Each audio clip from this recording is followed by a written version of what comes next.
Hello ವಿದ್ಯಾರ್ಥಿಗಳೇ, ಇದು 6ನೇ ತರಗತಿ ವಿಜ್ಞಾನ ಪಾಠ 4 ಪದಾರ್ಥಗಳನ್ನು ಗುಂಪುಗಳಾಗಿ ವರ್ಗೀಕರಿಸುವುದು. ನಾವು ಲಾಸ್ಟ್ ವಿಡಿಯೋದಲ್ಲಿ ನಮ್ಮ ಸುತ್ತಮುತ್ತಲಿನ ವಸ್ತುಗಳು ಮತ್ತು ಚಟುವಟಿಕೆ 1 ಅಲ್ಲಿವರೆಗೂ ನೋಡಿದ್ವಿ. ಇವತ್ತು ಅದರ ಮುಂದಿನ ಭಾಗವನ್ನು ನೋಡೋಣ. ಕೆಲವು ಪದಾರ್ಥಗಳು ಒಂದಕ್ಕಿಂತ ಹೆಚ್ಚು ವಿಧದ ವಸ್ತುಗಳ ತಯಾರಿಕೆಯಲ್ಲಿ ಬಳಕೆಯಾಗಿರುವುದನ್ನು ನಾವೇನಾದರೂ ಕಾಣಬಹುದೇ ಎಂಬುದನ್ನು ಬೂಜೋ ತಿಳಿಯ ಬಯಸುತ್ತಾನೆ.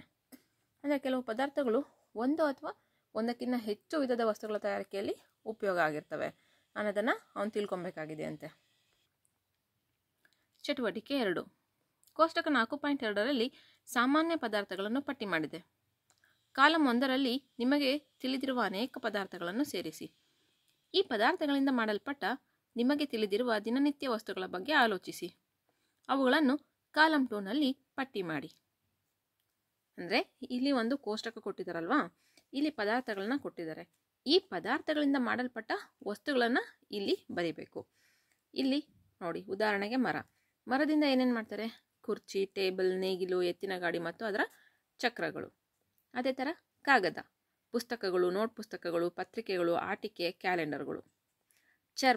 ಚರ್ಮದಿಂದ ಬೆಲ್ಟ್ ಮಾಡ್ತಾರೆ, ಬ್ಯಾಗ್, ಆಮೇಲೆ ಚಪ್ಪಲಿಗಳು, ಇವನ್ನೆಲ್ಲ ಮಾಡ್ತಾರೆ. ಪ್ಲಾಸ್ಟಿಕ್ಕಿಂದ ಏನು ಗೊಂಬೆಗಳನ್ನ ತಯಾರು ಮಾಡ್ತಾರೆ. ಆಮೇಲೆ ಚೆಂಡುಗಳು. ಇಲ್ಲಿ ಯಾರೋ ಸಾಕಷ್ಟು ಅಂದರೆ ಬರೆದಿದ್ದಾರೆ, ಅದು ಸರಿಯಾಗಿ ಅರ್ಥ ಆಗ್ತಾ ಇಲ್ಲ, ಸೊ ಅದನ್ನೇ ನೋಡಬೇಡಿ. ಪ್ಲಾಸ್ಟಿಕ್ಕಿಂದ ಗೊಂಬೆ, ಚೆಂಡು, ಆಮೇಲೆ ನಾವು ಪ್ರತಿನಿತ್ಯ ಉಪಯೋಗಿಸುವಂಥ ಆಲ್ಮೋಸ್ಟ್ ಅರ್ಧಕ್ಕಿಂತ ಹೆಚ್ಚಿನ ಭಾಗದ ವಸ್ತುಗಳು ಪ್ಲಾಸ್ಟಿಕ್ಕಿಂದನೇ ಮಾಡಲ್ಪಟ್ಟಿರ್ತವೆ. ಒಂದು ಟೂತ್ ಬ್ರಷ್ ಇರ್ಬೋದು, ವಾಟರ್ ಬಾಟಲ್ಸ್ ಇರ್ಬೋದು, ಬಾಕ್ಸ್ಗಳು ಇರ್ಬೋದು, ಆಮೇಲೆ ನಾವು ಪ್ರತಿನಿತ್ಯನೂ ಯೂಸ್ ಮಾಡುವಂತಹ ಪೆನ್ನುಗಳು, ಕೆಲವೊಂದು ಬ್ಯಾಗುಗಳು ಎಲ್ಲದನ್ನು ಕೂಡ ಪ್ಲಾಸ್ಟಿಕ್ಕಿಂದ ಹೆಚ್ಚಾಗಿ ಮಾಡಿರ್ತಾರೆ. ಹತ್ತಿಯಿಂದ ಹಾಸಿಗೆಗಳನ್ನ ಮಾಡ್ತಾರೆ. ಹತ್ತಿಯಿಂದ ಮುಖ್ಯವಾಗಿ ನಾವು ಲಾಸ್ಟ್ ಪಾಠದಲ್ಲಿ ನೋಡಿದ್ವಲ್ವ, ಬಟ್ಟೆಯನ್ನು ತಯಾರು ಮಾಡ್ತಾರೆ. ಆಮೇಲೆ ನಾವು ಮಾಲೆಗಳನ್ನ ದೇವರಿಗೆಲ್ಲ ಹಾಕ್ತಾರಲ್ವ, ಆ ಮಾಲೆಗಳನ್ನ ತಯಾರು ಮಾಡ್ತಾರೆ. ಆಮೇಲೆ ಹಾಸ್ಪಿಟ್ಲ್ಗಳಲ್ಲಿ ಹೆಚ್ಚಿನದಾಗಿ ಹತ್ತಿಯನ್ನು ಉಪಯೋಗಿಸ್ತಾರೆ. ಹೀಗೆ ಸಾಕಷ್ಟು ಒಂದೊಂದು ಪದಾರ್ಥ ಕೇವಲ ಒಂದೇ ರೀತಿಯ ವಸ್ತುಗಳನ್ನು ಮಾಡೋದಕ್ಕಲ್ಲ, ಬೇರೆ ಬೇರೆ ರೀತಿಯ ವಸ್ತುಗಳನ್ನು ಮಾಡೋದಕ್ಕೆ ಉಪಯೋಗ ಮಾಡ್ತಾರೆ. ಇದೇ ಥರ ನೀವು ಇನ್ನೂ ಇಲ್ಲಿ ಬೇರೆ ಇನ್ನು ಯಾವ್ಯಾವ ಥರದ್ದು ನಿಮಗೆ ಬಳಕೆಯಾಗುವಂತಹ ವಸ್ತುಗಳಿರ್ತವೋ ಅವನ್ನು ನೋಡಿಬಿಟ್ಟು ನೀವು ಇವಾಗ ಇನ್ನೊಂದು ಉದಾಹರಣೆಗೆ ಅಂದರೆ ಇಲ್ಲಿ ಲೋಹ ಅಂದರೆ ಕಬ್ಬಿಣದಿಂದ ಏನು ಮಾಡ್ತಾರೆ? ನಾವು ಕಬ್ಬಿಣದಿಂದ ಮಂಚ ಮಾಡ್ತಾರೆ, ಬೀರು ಮಾಡ್ತಾರೆ. ವ್ಯವಸಾಯಕ್ಕೆ ಬೇಕಾಗಿರೋಂಥ ಸಾಕಷ್ಟು ಸಾಮಗ್ರಿಗಳನ್ನು ಕಬ್ಬಿಣದಿಂದ ಮಾಡಲ್ಪಡ್ತಾರೆ. ಅದೆಲ್ಲದಕ್ಕಿಂತ ಹೆಚ್ಚಾಗಿ ವಾಹನಗಳನ್ನು ಮಾಡೋದಕ್ಕೆ ಕಬ್ಬಿಣವನ್ನು ಉಪಯೋಗಿಸ್ತಾರೆ. ಹಾಗೆ ಇಲ್ಲಿ ಪದಾರ್ಥಗಳನ್ನ ಬರೆದ್ಬಿಟ್ಟು ನೀವು ಅದರಿಂದ ಯಾವ್ಯಾವ ವಸ್ತುಗಳು ಮಾಡಲ್ಪಟ್ಟಿವೆ ಅಂತೇಳಿ ಈ ಕಾಲಮಲ್ಲಿ ಪದಾರ್ಥ, ಈ ಕಾಲಮಲ್ಲಿ ವಸ್ತುಗಳು, ಹೀಗೆ ಇನ್ನು ನೀವು ಹೆಚ್ಚಿನದಾಗಿ ಬರಿತಾ ಹೋಗಿ. ಈ ಕೋಷ್ಟಕದಲ್ಲಿ ನಾವು ಏನನ್ನು ಕಾಣುತ್ತೇವೆ? ಮೊದಲು ನಾವು ವಸ್ತುಗಳನ್ನು ಅನೇಕ ವಿಧಗಳಾಗಿ ಗುಂಪು ಮಾಡಿದೆವು. ಅನಂತರ ನಮ್ಮ ಸುತ್ತಲಿನ ವಸ್ತುಗಳು ವಿವಿಧ ಪದಾರ್ಥಗಳಿಂದ ಮಾಡಲ್ಪಟ್ಟಿವೆ ಎಂಬುದನ್ನು ಕಂಡುಕೊಂಡೆವು. ಒಮ್ಮೊಮ್ಮೆ ಒಂದು ವಸ್ತು ಒಂದೇ ಪದಾರ್ಥದಿಂದ ಮಾಡಲ್ಪಟ್ಟಿರುತ್ತದೆ. ಒಂದು ವಸ್ತು ಅನೇಕ ಪದಾರ್ಥಗಳಿಂದನೂ ಮಾಡಲ್ಪಟ್ಟಿರಬಹುದು. ಒಂದೇ ಪದಾರ್ಥವನ್ನು ಬಳಸಿ ವಿವಿಧ ವಸ್ತುಗಳನ್ನು ತಯಾರಿಸಬಹುದು.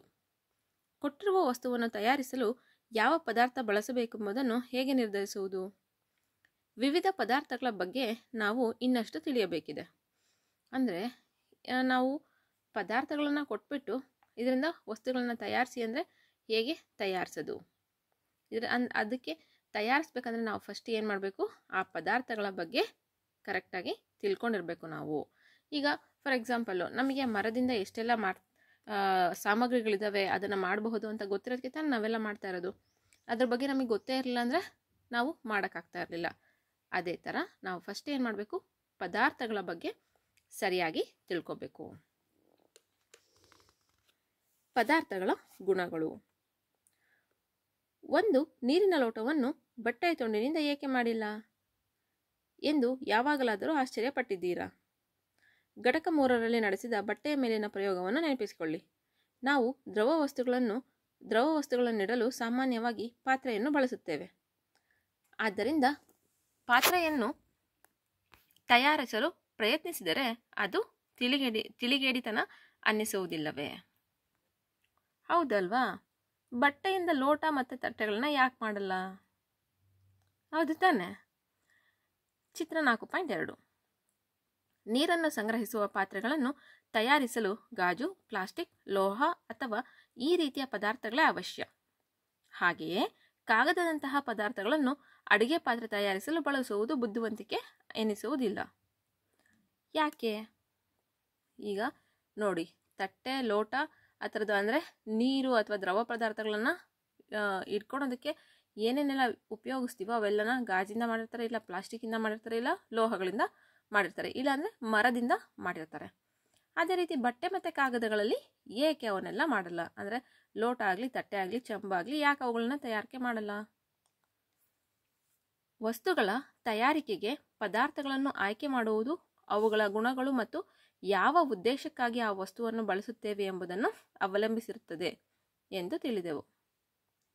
ಆದ್ದರಿಂದ ಪದಾರ್ಥಗಳ ಯಾವೆಲ್ಲ ಗುಣಗಳು ಅವುಗಳ ಬಳಕೆಗೆ ಮಹತ್ವದ್ದಾಗಿದೆ, ಕೆಲವು ಗುಣಗಳನ್ನು ಇಲ್ಲಿ ಚರ್ಚಿಸಲಾಗಿದೆ. ನೋಡಿ, ಚಿತ್ರ 4.2ರಲ್ಲಿ ಬಟ್ಟೆಯನ್ನು ಲೋಟವಾಗಿ ಬಳಸುತ್ತಿರುವುದು. ಇಲ್ಲಿ ಬಟ್ಟೆನ ಲೋಟ ಥರ ಉಪಯೋಗಿಸ್ತಾ ಇದ್ದಾರೆ. ಅದರಲ್ಲಿ ಏನಾಗ್ತಾ ಇದೆ? ಎಲ್ಲ ಕೆಳಗಡೆ ಚೆಲ್ತಾ ಇದೆ, ಸೋರಿ ಬರ್ತಾ ಇದೆ. ಯಾಕಂದರೆ ಬಟ್ಟೆ ಒಳಗಡೆ ಎಲ್ಲಾದರೂ ನೀರು ಇಟ್ಕೊಳಕ್ಕಾಗತ್ತಾ? ಇಲ್ಲ ಅಲ್ವಾ? ಅದೇನಾಗುತ್ತೆ, ಬಟ್ಟೆ ಒಳಗಡೆಯಿಂದನೇ ಹೊರಗಡೆ ಬರೋದಕ್ಕೆ ಪ್ರಾರಂಭ ಆಗುತ್ತೆ. ಅದಕ್ಕೆ ನಾವು ಯಾವುದೇ ವಸ್ತುವನ್ನು ತಯಾರಿಸ್ಬೇಕಂದ್ರೆ ಆ ಪದಾರ್ಥಗಳ ಗುಣಗಳನ್ನು ನಾವು ಫಸ್ಟು ತಿಳ್ಕೊಬೇಕು. ಹೊರ ಸ್ವರೂಪ. ಸಾಮಾನ್ಯವಾಗಿ ಪದಾರ್ಥಗಳು ಪರಸ್ಪರ ಭಿನ್ನವಾಗಿ ಕಾಣುತ್ತವೆ. ಕಬ್ಬಿಣಕ್ಕಿಂತ ಮರ ಸಾಕಷ್ಟು ಭಿನ್ನವಾಗಿ ಕಾಣುತ್ತದೆ. ತಾಮ್ರ ಅಥವಾ ಅಲ್ಯೂಮಿನಿಯಂಗಿಂತ ಕಬ್ಬಿಣವು ಭಿನ್ನವಾಗಿ ಕಾಣುತ್ತದೆ.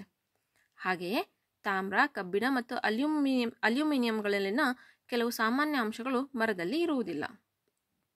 ಅಂದರೆ ಸಾಮಾನ್ಯವಾಗಿ ಒಂದು ವಸ್ತು ಇನ್ನೊಂದು ವಸ್ತುಕ್ಕಿಂತ ಭಿನ್ನವಾಗಿರುತ್ತವೆ. ಕಬ್ಬಿಣಕ್ಕಿಂತ ಮರ ಸಾಕಷ್ಟು ಭಿನ್ನವಾಗಿ ಕಾಣಿಸುತ್ತಲ್ವ? ಕಬ್ಬಿಣ ನೋಡಿರ್ತೀರಲ್ಲ ನೀವು, ಮಂಚ ಕಬ್ಬಿಣದಿಂದ ಮಾಡಿರ್ತಾರೆ. ಮತ್ತು ಕೆಲವೊಂದು ಮಂಚಗಳನ್ನ ಮರದಿಂದನೂ ಮಾಡಿರ್ತಾರೆ. ಮರ ಮತ್ತು ಮಂಚ ಎರಡರಿಂದನೂ ಮಾಡಿರ್ತಾರೆ. ಸೊ ನೀವು ನೋಡಿ, ಮರದ ಮಂಚಕ್ಕೂ ಕಬ್ಬಿಣದ ಮಂಚಕ್ಕೂ ಏನು ವ್ಯತ್ಯಾಸ ಇದೆ ಅಂದರೆ ಕಬ್ಬಿಣಕ್ಕೂ ಮತ್ತು ಮರಕ್ಕೂ ಸಾಕಷ್ಟು ವ್ಯತ್ಯಾಸಗಳಿದಾವಲ್ವಾ? ಅಥವಾ ತಾಮ್ರ ಅಥವಾ ಅಲ್ಯೂಮಿನಿಯಂ ಅಂದರೆ ಆವಾಗ ಉಪಯೋಗಿಸ್ತಿದ್ರಲ್ಲ ಅಲ್ಯೂಮಿನಿಯಂ ಪಾತ್ರೆಗಳು, ಹಳೆಯ ಪಾತ್ರೆಗಳು ನೋಡಿ, ಮನೆಯಲ್ಲಿ ಕೆಲವೊಂದು ಹಳೆಯ ಪಾತ್ರೆಗಳಿದ್ರೆ ನೋಡಿ, ಅವು ಅಲ್ಯೂಮಿನಿಯಂ ಪಾತ್ರೆಗಳು. ಈಗಲೂ ಕೂಡ ಅಲ್ಯೂಮಿನಿಯಂ ಪಾತ್ರೆಗಳನ್ನು ಸಾಕಷ್ಟು ಉಪಯೋಗಿಸ್ತಾರೆ. ಅಲ್ಯೂಮಿನಿಯಂ ಪಾತ್ರೆಗಳು ಯಾವ ಥರ ಇರ್ತವಪ್ಪ ಅಂದರೆ ನೋಡೋದು ಅವು ಬೆಳ್ಳಿ ಥರ ಹೋಲಿಕೆ ಆಗ್ತವೆ. ಬೆಳ್ಳಿ ಪದಾರ್ಥಗಳನ್ನ ನೋಡ್ತೀವಲ್ಲ ಆ ಥರ ಹೋಲಿಕೆ ಆಗಿರ್ತವೆ, ಆದರೆ ಅವು ಅಲ್ಯೂಮಿನಿಯಂ ಪದಾರ್ಥಗಳು. ಮತ್ತು ತಾಮ್ರ ನೋಡಿದಿರಲ್ಲ, ತಾಮ್ರದಲ್ಲಿ ನೀರನ್ನು ಶೇಖರಣೆ ಮಾಡೋದಕ್ಕೆ ತಾಮ್ರದ ಪಾತ್ರೆಗಳನ್ನ ಹೆಚ್ಚಾಗಿ ಉಪಯೋಗಿಸ್ತಾರೆ.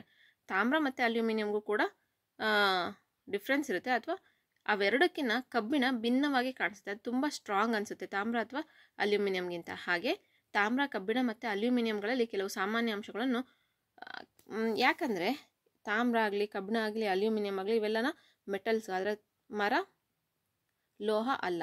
ಅದಕ್ಕೆ ಇದೆಲ್ಲದಕ್ಕಿಂತ ಭಿನ್ನವಾಗಿ ಮರ ಕಾಣಿಸುತ್ತೆ. ಸೊ ಇವತ್ತಿಗೆ ಈ ಪಾಠ ಸಾಕು. ಮುಂದಿನ ನೆಕ್ಸ್ಟ್ ವಿಡಿಯೋದಲ್ಲಿ ನೋಡೋಣ. ನಿಮಗೆ ಏನಾದ್ರೂ ಅರ್ಥ ಆಗಿಲ್ಲ ಅಂದರೆ ನನಗೆ ಕಮೆಂಟ್ ಮಾಡಿ ಯಾವ ಥರ ಮಾಡಬೇಕಂತೇಳಿ ನಾನು ಅದನ್ನು ನೋಡಿಕೊಂಡು ಅದ್ರ ಥರನೇ ಮಾಡೋದಕ್ಕೆ ಪ್ರಯತ್ನ ಮಾಡ್ತೀನಿ. ಮತ್ತು ಇಷ್ಟ ಆದರೆ ಒಂದು ಲೈಕ್ ಮಾಡಿ ಮತ್ತು ಕಮೆಂಟ್ ಮಾಡಿ ಯಾವ ಪಾಠ ನೆಕ್ಸ್ಟ್ ಮಾಡಬೇಕು ಅಂತೇಳಿ. Thank you for watching.